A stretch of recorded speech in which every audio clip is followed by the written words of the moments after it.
All right. So tonight I've got 3 points that I want to share with you. The first one is, for me, growing female participation in sport is just common sense. And I'll talk. That's the first point I'm going to talk about, and I'll get into that in a bit more detail in just a tick. The second one is this saying, this slogan: "You can't be what you can't see." And finally, the importance of a strategic approach in terms of growing female participation in sport. So, is female participation a question of equity? But look, for forever and a day, the discussion around female participation has always turned into a discussion around equity. And words have always been thrown around like equality or equity, and what's the difference between the two? And for me, absolutely, females should have equitable access to sport and sporting facilities. But I don't think that's actually the driving force here. For me, it's just simply common sense. Females make up over 50% of our population. So, any club that doesn't have a reasonably equal mix of males and females just simply isn't representative of the community in which they operate. So until we do, as clubs, we're just not complete. So for me, just in case you missed it, on the question of whether it's equity or common sense, for me, it's common sense. Female participation in sport is simply a marketing problem. So let's have a look at this next point. You can't be what you can't see. Now, this is a quote by this lady, Marian Wright Edelman. It wasn't actually originally said or coined in the context of female participation. It was actually originally coined in the context of young children and how they're less likely to be inspired for their future if they don't have visible role models. But it's been it's been sort of morphed into a saying that's used in in the sort of female participation circles, and especially where you've got young girls that don't see enough women in male-dominated industries or sports. So this is this concept of you can't be what you can't see. Now, okay, what does that really mean? Well, there have been a number of international sporting events that have truly moved Australians. Those events where we all just crowd around a tally and have to watch. We have to watch that event. We've had the 1956 Melbourne Olympics, which was actually when tally was actually first introduced here in Australia as well. So that was really the first event where we all crowded around the tally for the sport, but also for this new technology. We had the 1983 America's Cup, where a bunch of Aussies went over to America and won this cup after 100 and something years of nobody ever being able to achieve that. And that particular morning in 1983, in fact, they've only had their 40th anniversary this year, just recently. But on that particular morning, I remember sitting there glued to the television watching this yacht race. I'd never watched a yacht race in my life, but we watched that yacht race that morning. There's photos of the Sydney Harbour Bridge at peak hour with absolutely no cars on that morning. The Australian Prime Minister stood up and said on live television, any boss that sacks his workers for not turning up to work today is a mug. That's how huge this event was. It truly moved Australia. They did parades through the street with the actual yacht. So then there was the 2000 Sydney Olympics, and Cathy Freeman particularly captured the hearts and minds as she won her gold medal. And that was the day when she that first time that she brought out the Aboriginal flag along with the Australian flag and carried both those flags as she did a victory lap. Caused a lot of controversy, but it was a magic moment in sport, almost as important as the race.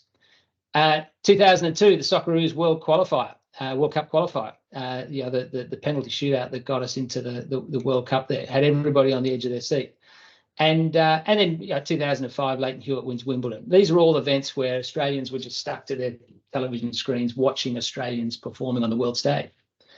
So then, let's have a look at some international sporting events that impacted female participation in sport. You've got the 2019 FIFA Women's World Cup. And that saw a massive jump in participation, particularly in France where it was hosted, but also an increase in interest in the game around the world. We've got the 2022 Women's Cricket World Cup, again, a massive boost to the host nation and a massive boost to women's cricket. And then the 2019 Netball World Cup, and again another boost to the host country in a particular sport, but also again around the world, people watching. And this is all a bit of a build-up, and this has been happening for a number of years. It's not something that's happened just overnight. And so then we jump forward to this year and the FIFA Women's World Cup and its legacy. And so, when you think about, just what happened this year in terms of that FIFA Women's World Cup, we've said here that the Matildas have managed to unite the Australian population behind the world game in a way that the Socceroos never could. The way the Matildas had people glued to their screens was absolutely amazing. Some key highlights. We placed fourth in the competition. It was the most watched TV program in Australian history. A highly engaged and motivated crowd. 75,000 people in a record home audience for women's football in Australia, and the third largest in women's World Cup history. And on top of this, and this sort of ties in with some of the things that Rob and Steve will talk about a little bit later, but $200 million pledged by the Australian government to improve women's sporting facilities. Now, they made the point at the time that yes, this is coming as a result of the Matildas' run in the World Cup, but it's not money just for football. It's money for women's sport, for women's participation in sport. So this is something that we've got to look out for. And in fact, in New South Wales and Queensland, we're starting to see some of this starting to flow through. So what was the key driver in all of this? And you can see there that photo. That this was a photo that I saw in the newspaper. And this was that night. I think it was the 12th of August. When there was that penalty shootout, and you can see there every television screen in that airplane is tuned into the World Cup, except that one in the middle there. I think it might have been Lord of the Rings or something. There's one in every crowd.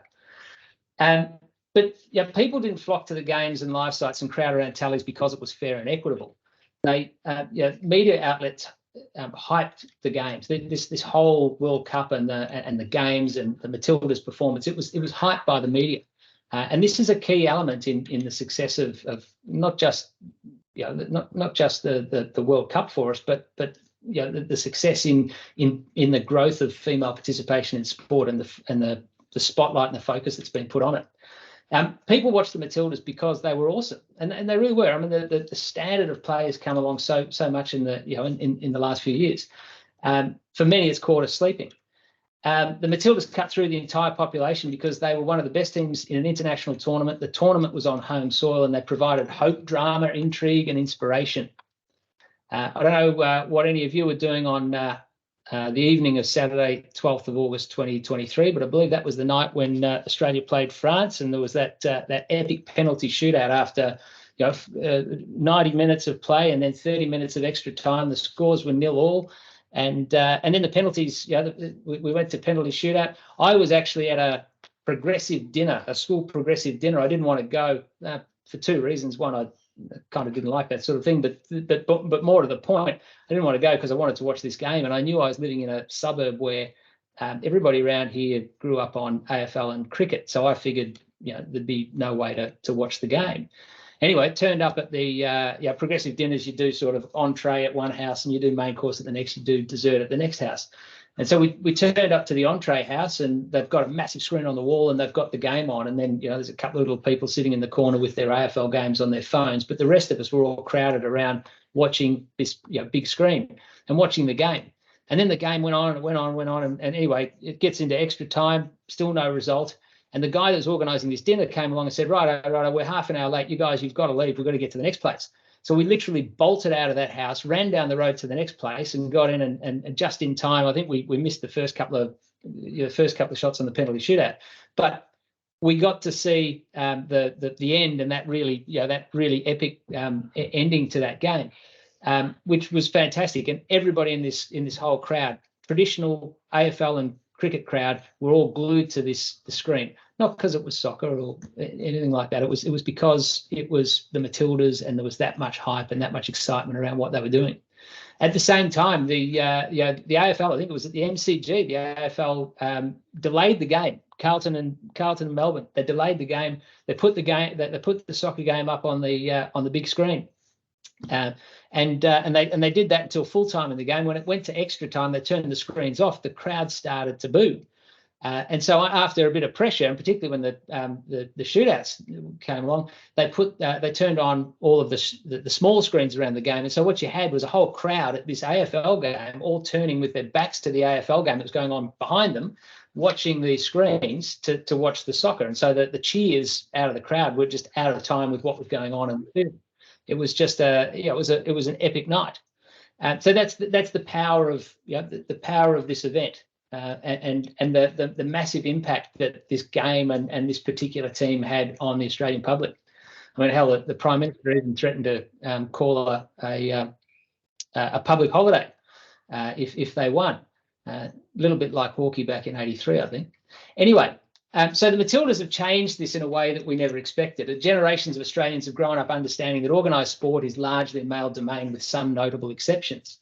But over the last 20 years or so, there's started to change through grassroots activism, sporting legislation, and supportive legislation, and the occasional shining light on the world stage. Things are changing. But this event was years in the making. This wasn't just an overnight success. This was years in the making. And so, this brings us back to that point. You can't be what you can't see. Well, a whole generation of young girls and boys have seen the Matildas. They saw their performance this year in 2023, and and you see that girl there with Future Matilda written on her forehead. It'll be interesting to see what she's doing in about 10 or 15 years. So now's the time to invest in female participation in sport. If ever there was a time to invest in female participation in sport, this is the time. So that takes us through to our third point. I said I was going to talk about three things, and so this is the third one. You see there, I've got a little quote there from Sun Tzu, the great Chinese philosopher. Strategy without tactics is the slowest route to victory, but tactics without strategy is the noise before defeat. And what that just basically means, think about, let's say we're going on a trip to Mount Everest. The strategy, our vision is to stand on the top of Mount Everest. Our mission is to climb Mount Everest, right? That's our strategy. But if we've got no tactics, if we don't organise all of the things that we've got to do to get there, and we just start walking, planning to finally get to the base of Mount Everest and climb it, well, you might get there, but it's going to be a hell of a long road, right? On the other hand, tactics without strategy is the noise before defeat. If we just start doing things without actually thinking about where we're going and what our ultimate goal is, if all we do is we just start acting without thinking, without planning the end point, the destination, if we don't plan that, well, we're never getting there. We are never getting there. We're going to make a lot of noise. We're going to do a whole lot of things, and we're going to do absolutely nothing. So, what does this all mean? Well, we've heard people around you, and you will have all heard this around your clubs. How many times have we heard people around the club say, we're going to start a women's team? I should have written that as the Gunners. We're going to start a women's team. We had a women's team, but they all left because of our facilities. We can't grow a girls' program with our current facilities. We'll put an ad on Facebook. Kate over there is going to get a girls' team going. And there'll be dozens more of these cliches that happen around clubs when the topic of female participation comes up. Usually because the council officers come in to talk to you and said, "Hey, you know what? You're not going to get any facility development money if you haven't got a female program, right?" And so there's that threat. Now, the old carrot and stick. I'm not a fan for the stick. I'm a big fan for the carrot. And all of these statements are all very much about the stick. They're all about, what's not going to happen. And it's all rubbish. It's utter rubbish. You can build a women's program without great facilities. It's not great. It's not fantastic, but you can build a great women's program without facilities. I've done it. You can grow a women's program with whatever facilities you've got. Putting it out on Facebook, that's not going to work. And pointing to somebody and saying, "Hey, this one's going to start a girls' team." Yeah, okay. That's not going to work either. So as you see there, a journey of 1,000 miles begins with a single step. So here we go. The strategic plan. We need to have a strategy. We need to put in place a strategy for success. And there's 4 key questions when we're considering a strategic plan. Now, we can think about a strategic plan from the club's perspective, or we can think about a strategic plan simply from our female participation perspective. But the questions are exactly the same. So, strategic plan. The first thing we want to establish is, what is the club that we want to be? And it's really that simple. What is the club that we want to be? Do we want to be this all middle-aged white men club? Do we want to be a club that is representative of our community? Do we want to be an inclusive club? And what does that look like? Do we want to have just adults, or do we want to have seniors? Do we want to have adults, juniors? Do we want to have veterans? Do we want to have all abilities? What's the culture of our club? So this is the first question, and we usually describe this when we're talking about a strategic plan. We usually describe this as our purpose and our vision and our mission and our values. They're the four things that we look at.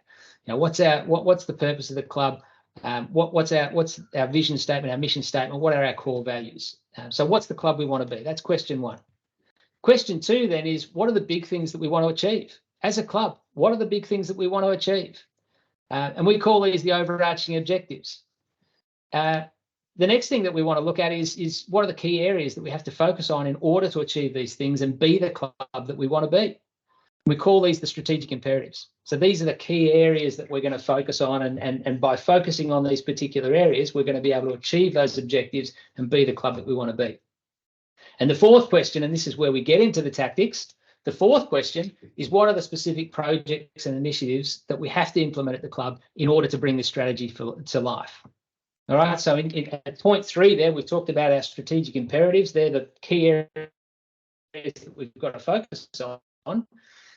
But at point 4, drilling down within each of those strategic imperatives, those key areas of focus, what are the things that we are actually going to do and when? Right? We've got to list them, and we've got to talk about when we're going to do them. Is it going to be in the first 6 months, 12 months, 18 months, 24 months, or beyond? And that's essentially, those 4 questions are a strategic plan. You answer those 4 questions in some detail, and you've got a strategic plan. So the big 6 questions when we're talking about our framework around female participation is, first of all, let's have a look at the current situation. What is the current state of female participation at our club? Do we have any females participating at the club at all? Do we have any female teams? Is there any female program at all? Doesn't matter if there is or there isn't. It's the starting point. That's the baseline. That's what we're going to measure from. The second thing is, what are our goals and objectives in female participation this year, next year, and beyond? So what is it that we're actually trying to achieve in that space of female participation? I might say I once was a club I used to run, and I set an objective. We did a strategic plan. We set an objective of building female participation up to 50% of the club. Now, that was back in, 2012. Within 3 years, we had achieved that number of female participants at the club. The problem was we had grown in our males as well, and so we were still sitting there at about 25% female participation. Well, that's okay. The state average was somewhere around 16 or 17, but that you've got to be very clear about what your goals are. Why are we embarking on?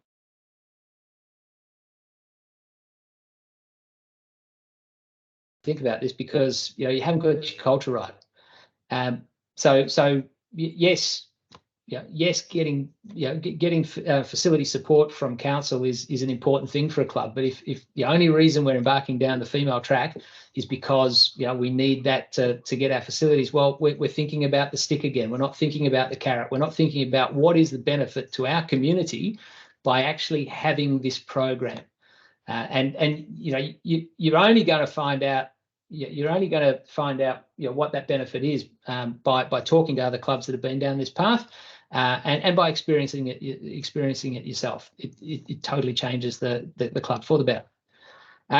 How are we going to achieve these goals? So it's fine for us to set the goals, but how specifically are we going to achieve the goals? What are we going to do, and how are we going to achieve those goals? Who who are the people? You remember I cracked that little joke before about Kate, who was going to go off and start a girls team. Well, okay, sure. In that example, we actually did have a who, but it's not about one person. It's about a group of people, and who are the who's going to be the leader? Who are going to be the people within the club organisation that are going to grow this program? And finally, how are we going to measure the outcomes? Always remembering that if we want to build something great, we have to overinvest in the cause in order to overcome the momentum of failure. Now, that's one of our core philosophies at Club Builder.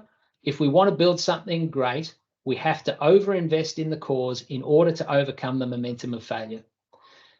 And all that means, and look, this philosophy applies to any business you want to grow. And believe it or not, running a sporting club is the same as running a business. A sporting club is a business. Even a community club, even a club where we say, oh, we're a not-for-profit. Sure, you're not for profit. You're still a business, right? And so if we're trying to grow a business, if we're trying to grow a club, if we're trying to grow anything, we're trying to grow anything from nothing, we're not going to succeed. That momentum of failure is so great that we're not going to succeed unless we overinvest. Now, that could be in financial terms, or it could be in physical human terms. It could be in blood, sweat, and tears. But if we do not overinvest in this particular cause, whatever it is, whatever the cause, but if we do not invest or overinvest in that particular cause, we are not going to break through that momentum of failure. That's how important this is. So what are the elements for success? Well, first of all, you have to have a will to succeed. There needs to be a genuine will to grow female participation at the club, and I believe that the club cannot be complete without this. So remember, I said before, don't do this just because you want facility funding. You do this because you want to grow female participation at the club, because you truly believe that this will make your club great. You need to have a leader. Now, I did joke about Kate before, but we need to have a leader. We need to appoint somebody to lead the growth of female participation at the club. This must be a very senior person, right? This can't be just sort of some glorified general committee member that's sort of given the task of growing a female section. You want to grow female participation at the club, it has to be right at the core of things. You need somebody right at that that executive level, a VP or director level that's leading this charge. It has the authority to lead this charge. You need to have education and networking. There needs to be training, education, and learning from others that have succeeded and failed. We need to talk about this at the club and with others that have succeeded and failed. We need to have a broad base. There must be a commitment to a broad-based implementation at every level and aspect of the club. This can't be, it can't be, oh yeah, we're going to grow a little junior girls team over here, or we're going to do this, or we're going to do that, and just ring fence it. We've got to have. We've got to be committed to having females on our board, in our executive, in our manager group, in our coaching group, at every level of administration throughout the club. We need to have female officials, whether it's umpires or referees. We need to have female coaches. So we need to be growing our female participation at every level of the club. We need to start young. We need to engage with females at the very youngest of ages. We need to reach young girls before they choose other sports, before they choose other clubs, but most importantly, before they learn that they can't play this sport. And that's what happens. Prep, kindergarten, prep 1, 2, that's when young girls learn that they can't play this sport, right? So we've got to get to them before they learn that. We've got to have a female focus. We need to implement programs and pathways that are specifically designed to attract and retain women and girls to our clubs and to our game. So they're the elements for success. How do we measure success? Well, we'll set some key performance indicators. We want tracking for female participation rates, assessing player development, monitoring community engagement. We're going to look for parent and player feedback through regular surveys, feedback forums, and individual development plans. We're going to have a community impact assessment, so assessing community perceptions and participation metrics. And we're going to have a strategic review and adjustments on a regular basis. So have periodic reviews, have data-driven decisions, and we need to celebrate success. We need to make sure that we get the word out there. This is just a little bit of a graphical display of some of the things that we need to be measuring. do we have females on our executive committee, our general committee, our administrators? How are we on inclusion? Females in our coaching group, in our officials groups, our volunteers, our alliances and affiliations, our grassroots participation, our junior girls teams, our skill development programs, and making sure that we've got female-friendly facilities. And I put the female-friendly facilities piece there last. And let me tell you, I spend a lot of time working with clubs to get facility funding. That's one of the key things that we do. But you can do all of this before you get those facilities. In fact, my advice to any club wanting to get, wanting to grow their facilities, wanting to grow their footprint in any particular LGA, if you want to grow that footprint, if you want to grow your facilities, the best way to do it is actually to get on and grow these programs. Don't sit there and use them as the tool. Don't use them as the weapon. Grow these programs, and you will get looked after. And so this final one, this general measure of female participation, or what we call the female participation footprint, and I'll talk about that in just a minute. So remember, growing female participation in sport is simply common sense. You can't be what you can't see. Strategy without tactics is the slowest route to victory, and tactics without strategy is the noise before defeat. A journey of 1,000 miles must begin with a single step, and you should think about taking that step today. And what's the club you want to be? And if you want to build something great, you have to overinvest in the cause in order to overcome the momentum of failure. And they're the philosophies, if you like, that are at the core of what we've been talking about today. So I'm just going to give you a very quick rundown on some of our plans and programs. Our first one here is I mentioned it again, the female participation footprint. This is actually a survey that we do. We usually charge $1,100 for this. We've got a special on for this event only, $550. Our female participation program, which is essentially a strategy and a 12-month support specifically around female participation, and our strategic plan and tactical action plans that go with that, which is essentially at the whole club level. So it's and that includes that female participation program. It also includes our facility development program as well. Enough of the ad. A couple of things that you should be thinking about when you're listening to Steve and Rob in a minute. Grants. Grants are a great way to fund some of this. I mean, I said to you before that you've got to overinvest in order to overcome the momentum of failure. Well, if you're going to overinvest, chances are you're going to need some money. And so Steve's going to tell you a little bit about how you can get some money for funding some of these initiatives around female participation. But things like uniforms and equipment, and Michael spoke to you about the need to think about the uniforms, particularly that women wear in sport. And so there's grants for uniforms and equipment. There's grants for education, training, and strategy funding. So if you want to get a grant to pay for our fees or for Michael's fees, this is the category for that. There's grants for program funding. So programs to increase female participation at your club. There's actually grants available for that. And there's grants for facility funding. There's grants live now. There's grants, there's grants that have just recently closed. There's grants that are live now. There's grants that will open over the coming months. So, the message here is engage and be ready for these grants when they come out. So, are you ready for the wave? Are you ready to ride the wave? And over to you, Rob and Steve.